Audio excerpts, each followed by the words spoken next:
క్లాస్లో December prelims mains కొత్త class start అవుతుంది. ఈ నెంబర్కి కాల్ చేసి రిజిస్టర్ అవ్వండి. లిమిటెడ్ సీట్సే ఉన్నాయి.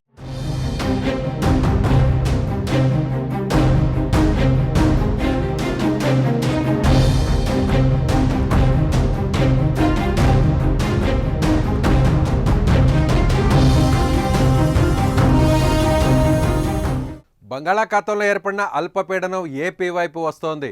ఇది మరింత బలపడి రాష్ట్రం వైపు దూసుకొస్తుంది. రాబోయే 24 గంటల్లో వాయువ్య దిశగా పయనిస్తూ ఉత్తర తమిళనాడు, దక్షిణ కోస్తా తీరాల వైపు వెళ్లనుంది. తర్వాత కోస్తా తీరం వెంబడి కదలనుంది అల్పపీడనం. దీని ప్రభావంతో శుక్రవారం వరకు ఏపీ, తమిళనాడు రాష్ట్రాల్లో భారీ వర్షాలు కురిసే అవకాశం ఉందని వాతావరణ శాఖ తెలిపింది.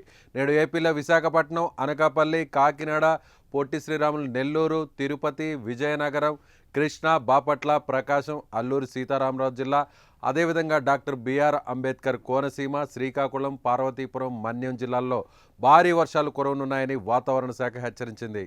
మిగిలిన ప్రాంతాల్లో తేలికపాటి నుంచి ఓ మోస్తరు వర్షాలు పడే అవకాశం ఉంది. తీవ్ర అల్పపీడనం ప్రభావంతో తీరం వెంబడి గంటకు గరిష్టంగా 55 కిలోమీటర్ల వేగంతో గాలులు వీస్తాయని వాతావరణ శాఖ కేంద్రం పేర్కొంది. దీంతో ప్రజలు అప్రమత్తంగా ఉండాలని అధికారులు కోరారు. తీర ప్రాంత ప్రజలు మరింత అప్రమత్తంగా ఉండాలని సూచించారు. సముద్రం అలజడిగా మారిన నేపథ్యంలో ఆదివారం వరకు మత్స్యకారులు వేటకు వెళ్లరాదని హెచ్చరించారు.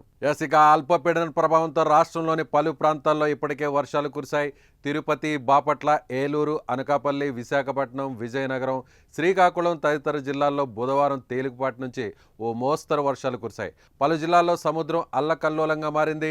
వాతావరణ పరిస్థితుల మేరకు నవంబర్, డిసెంబర్లో ఏర్పడే అల్పపీడనాలు తమిళనాడు సమీపంలో తీరం దాటుతాయని వాతావరణ నిపుణులు అంచనా వేస్తున్నారు. ఇక వాతావరణ మార్పుల ప్రభావంతో ఆంధ్రప్రదేశ్లోని కోస్తా ప్రాంతంలో తీరం దాటాల్సిన అల్పపీడనాలు తమిళనాడు తీరంలో దాటాల్సిన అల్పపీడనాలు మన రాష్ట్రంలో దాటుతున్నాయని తెలిపారు. ఇప్పటికే ఎన్నో అల్పపీడనాలు రాష్ట్రానికి తీవ్ర నష్టం చేశాయి.